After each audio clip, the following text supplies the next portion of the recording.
But before that, may I ask Ito. the... Pakinggan po natin yung ilang bahagi sa pagkatanong pa rin kay Kerwin Espinosa ni Colonel, ni Colonel tuloy, Congressman Paduano at iba pa sa mga tinatanong po. Before AMLAC, Mr. Chair, to answer, when Congressman Kong Hoon asked the CHR with regards to complaints on extrajudicial killing, on the record, she mentioned about police officers involved. And Congressman Kong Hoon requested for the figures.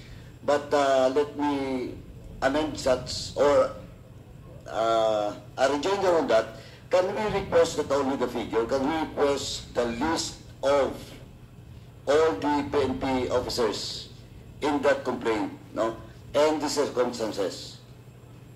And that includes the dates. The dates, the cases, the incident. So, tinatanong yung mga mga pulis na kasama sa kinasuhan ng paglabag sa karapatang pantao. Ayan ang hinahanap ng Kongreso ngayon sa Human Rights Committee. Sino-sino mga kinasuhan at ilan?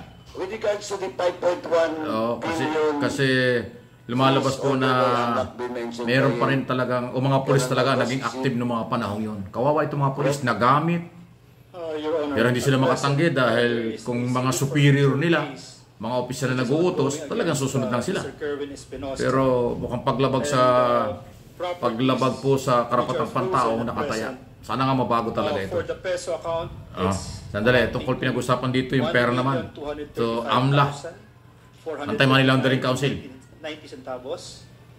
And there is also a US dollar account in the amount of $502.33. Also, there are 11 real properties. This include a one residential lot worth 336,000 pesos. Another is one fishing ship, 17 motor vehicles, 4 motorcycles, 4 firearms, and 2 watercrafts. The asset preservation order on these properties were issued on the 31st of July 2017. So there's no 5 billion, Your Honor, that was frozen by the AMLA. That might have been sourced from news articles. Colonel Marcos, can you comment on that? Asset ni Marcos. Yes, Mr. Chair. Actually, kanina lumapit po sa taga-AMLA, sir. Prinobide ko sa kanya yung documents na prinobide din sa akin nung dalawang attorney ng taga-AMLA. Ito yun, Colonel Marcos. Yes, po. Yung documents coming from the AMLA, dalawang attorney, is it official and authenticated? Yan, si Colonel Marcos po yan, tinatanong na yan. Hindi dapat. So you should not mention in this committee those documents if it's not official. Pati po yung... Sandali. Sama na. You should not use it in your statement, those documents that is not official. And who is that two attorneys? From AMLA. Pipilit ko pong i-recall. Now you don't recall. Now you can't recall. Can you recall it or not? Nandun po sa isang cellphone ko, sir. Sa isang cellphone ko na hindi ko na ginamit. At saka nag-provide po ako ng cheque na nandoon po yung corporation. Sandali. Opo. Sandali. Dandaan mo na, I'm just asking you about that 5.1 billion. And you tell this committee that your source is the two attorney or lawyer from the AMLAC. Now, I told you that is not an official document. Correct? It could be, hindi ba siya authenticated, sir? Oh, that's why you cannot use it. Tandaan ka po. Dito sa committee ito. Second, you cannot even remember the two lawyers from AMLAC? Pardon, sir? Hindi mo na matandaan yung dalawang abogado? Pili ko nire-recall, pero sigurado ako, sir, nandun sa isang cellphone ko po yung... How did you get that information? You talked to them? Personally? We were ongoing, sir, with the financial... Sandali. You talked to them, yes or no? Personally? Personally, sir. So you cannot remember the names? You talk to them personally, but you cannot remember the names. Yari si Marcos. Colonel Marcos po ito. Ang pangalan ba nito si Marcos? I just want to Marvin warn you, because we will produce the two lawyers. If you cannot name it in today's hearing, I will cite you in contempt for lying. Just want to warn you. Huwag mo kaming birahin dito, Colonel Marcos. Are you still with the CIDG? Yes po, sir. Oh, General Torreo, yung tao mo is telling a lie. He is lying in front of this committee. Naku. So you can name the two lawyers. As you have mentioned, you talked to them personally. But now you cannot mention the name. Nakausap niya abogado pero hindi niya kilala. Ano ba naman yan? 7 years ago. Sorry? Yung pangalan nila, sir, at saka yung cellphone number, nandun po sa isang cellphone ko, sir. No, Ayan o. I'm not asking about the cell phone number. Bali po, I am asking about the names because if you have is the two lawyers assigned in the central office? sir. Ayan o. Naka-assign ba po yung dalawang lawyers sa central office ng AMLA? Possible, sir. But possible. You're a CIDG intelligence officer and you never checked the background of the two lawyers you mentioned? Actually, And that is the source of your 5.1 billion telling in this committee? Actually, sir, these two lawyers conducted seminar on all CIDG personnel and regional When was officers. that? Ito, lumalamlin tayo. 2016, Saan sir. yung seminar na yan? It was 2016, sir. Training kami pertaining to money laundering.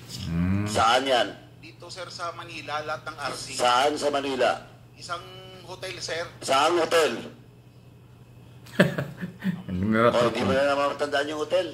Actually, the training, sir, is mandatory for Hindi nga, I'm asking you about the hotel. You cannot mention the name. Now you're telling us that there is a seminar in that hotel. And what is that hotel? Because we have to check that hotel. If indeed there's a seminar on that day.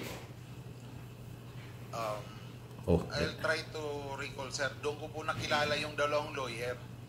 Eto, Colonel Marcos, ha? Eto, I just want to warn you. Mr. Chair, Eto, this is your first offense of lying. Mr. Chair, Yes. with the indulgence of the Honorable Paduano. With the indulgence of Congressman One Paduano. question lang, one question. Yes, Congressman Nakop, you're recognized. Colonel Marcos, Yeah. yung information regarding yung 5 billion ba, was it voluntarily given you or did you ask for it?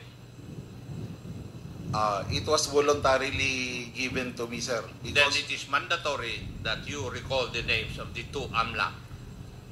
Because that is not appropriate. yes, sir, I will give, sir, the two names, sir. Kami nga, hindi nga namin basta-basta makuha yung kung walang predicate crime eh. I will provide the two names, sir. Yes, provide it. Otherwise, I will agree with the Honorable Paduano that you should be cited in contempt. Kasi sinagot mo yung katanungan sa katanungan ni Honorable Gutierrez kanina. Yes. Sir, Ikaw ang nag-volunteer nun na yung kwan ni Mr. Espinosa, ang transaction is worth 5 billion. can I explain a little, sir? Nung binigay po sa akin yung information, Hindi kita tinatanong. Ang tinanong ko lang sa iyo is, did you ask for the details or binolunteer ng AMLA? it was voluntarily given to me kasi mayroon po silang binigay na documents on the scheme of the money laundering. Naiipit si Colonel Marcos. Ayan o. Yun po ang binigay. Thank you, Honorable Paduano. Chairman. Please proceed. Anak, Ayan o. is it normal? Ayan o. Kasi kami dito, pag nag-request kami doon sa asset freezing of assets, ang daming requirements. But Colonel Marcos is telling this committee na binigay sa kanya voluntarily that allegedly that 5.1 billion asset. Wow. And looking at your records, nandito ngayon hawak ko and you mentioned it, wala. Di ba? Wala naman Is it billion. normal, AMLAC? Your Honor, for the meeting that Colonel Marcos mentioned, well, it's usual occurrence for us to have coordination meetings with our counterparts, Your Honor. Ayan o, grabe But ha. as to the Kasi disclosure of bilyon ang pinag-uusapan transactions, pero hindi naman ma-justify kung mayroon mang bilyong asset talaga. Wow. But me as an investigator, when we conduct these meetings, we don't readily disclose information because of the bank secrecy law and Sir, Section naalala ko na. Yun. Naalala daw ni Marlo. Si General Lubusan, sir, yung dalawang lawyer na taga-AMLA, inutusan niya, sir, na pumunta ng Tacloban para harapin ako, sir, because I was ongoing investigation on a Biglang Metro sumingit, Bank account also pertaining to drug money. Ngayon, sir, kaya ako na-meet, sir, yung dalawang lawyer. Hindi ko naman sila personal na kilala, pero sinabi ni General Lubusan doon sa AMLA dalawang lawyer, pumunta kayo kay Colonel Marcos sa Region 8. You coordinate with him. He will give you all the information. Oh, Colonel Marcos, you're now changing your story. Tama? It is how I meet, sir, the two lawyers. Sandali. Opo, sir. So you're not changing your story? Yan na. Yes or no? Hindi naman po, sir. Doon ko sila... Anong hindi? You tell this committee a while ago that during your seminar, then all of a sudden, inutusan na certain General Busa, eto, problema pa, papatawag namin si General Busa. Alifi, tinahit, Oo nga naman, nabago. lagot ka. Both occasions, sir, are true. Yung una, sir, na-meet ko sila dahil pinapunta sila ni General Ubusan sa Region 8. Mag-coordinate sa akin. Dali. After that, sir, dahil hindi si kumbinsido yung taga-AMLA sa knowledge namin pertaining to financial investigation on money laundering. Kala ko ba sa hotel sila nagpakandak nag-meet? po si General Ubusan ng seminar. Yun po. Doon ko na naman sila po na-meet ulit. So nauna yung pagpunta nila sa Leyte. It was the first time that I met them kasi inutusan sila pumunta ng OTSO para mag-coordinate Region sa 8, akin. sabihin. Bigay ko yung mga impormasyon na kailangan nila. At the same time, sir, na-convince sila na yung mga chief ng CIDG hindi equipped pertaining to financial investigation. Mr. So, Chair. nagpakanda ko Ayan sir na. ng seminar. Yari. So you're, with the indulgence of General Akop, Chairman Akop after me. Ito na lang po, so you're telling that the two lawyers you cannot mention is lying? Lying po. Lying. Because on record, there is a such thing as 5.1 billion. Wala So pa rin. they're lying, but still you cannot mention their name? It is the, sir, Blue Oceanic Corporation Textile. No. What? Answer directly my question. Ako, naloko Di na. ba? Sinabi mo 5 billion, 5.1 billion. Now we check with AMLA, wala. Now you're telling this committee that the two lawyers in which until now we cannot mention is lying?